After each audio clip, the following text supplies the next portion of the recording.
যোৰহাটত আহি এনেকুৱা এটা চিটুৱেশ্যন হ'ব বুলি কেতিয়াও কল্পনা কৰা নাছিলোঁ জানেনে।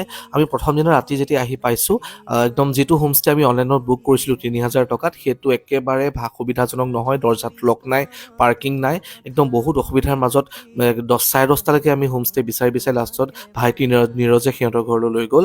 এই ৰাতিপুৱা আজি আহি ক্লাছ কৰিব আহিছোঁ। ৱৰ্কশ্বপৰ প্ৰথম দিনটো আমি খুব ধুনীয়াকৈ পাৰ কৰিলোঁ। একদম বেয়া ৰাতি এটা পাৰ কৰিছোঁ। সিহঁতৰ ঘৰত বাৰু বহুত মৰমত ৰাখিছে, কিন্তু মই আমাৰ অসুবিধাখিনিৰ কথা কৈছোঁ। আৰু ক্লাছ কৰি আহি আমি বেলেগ এটা হোমষ্টে ঠিক কৰিলোঁ ধুনীয়াকৈ। আমি বেগেজবিলাক আমাৰ ভাইটি, ভণ্টি আৰু ষ্টুডেণ্ট সকলো কেইটামানে আহি ধুনীয়াকৈ আমাক ছেট কৰাই থৈ গৈছে। তাৰপিছত আমি আমাৰ ৰাচন কিনিবলৈ যাম। ইয়াত যিহেতু আমি নিজে ৰান্ধি খাব লাগিব, আমি গ'লোঁ অলপ ওলাই। বৰষুণ অলপ কমিছে, সেই সুবিধাতে আমি ওলাই গ'লোঁ আৰু বজাৰ কৰি আহিলোঁ। চাওকচোন, পলিথিনত বেছি দাম বুলি হাততে গোটেইসোপা বস্তু এইকেইটাই লৈ আনিছে আৰু মই ভিডিঅ' কৰিছোঁ। আৰু তাৰ পৰা আকৌ ওলাই গ'লোঁ আমি একাপ চাহ মছলা চাই খাবলৈ। আৰু ভিডিঅ'টো এনেকৈ এণ্ড কৰিছোঁ। পিছৰ ব্লগত আকৌ লগ পাম।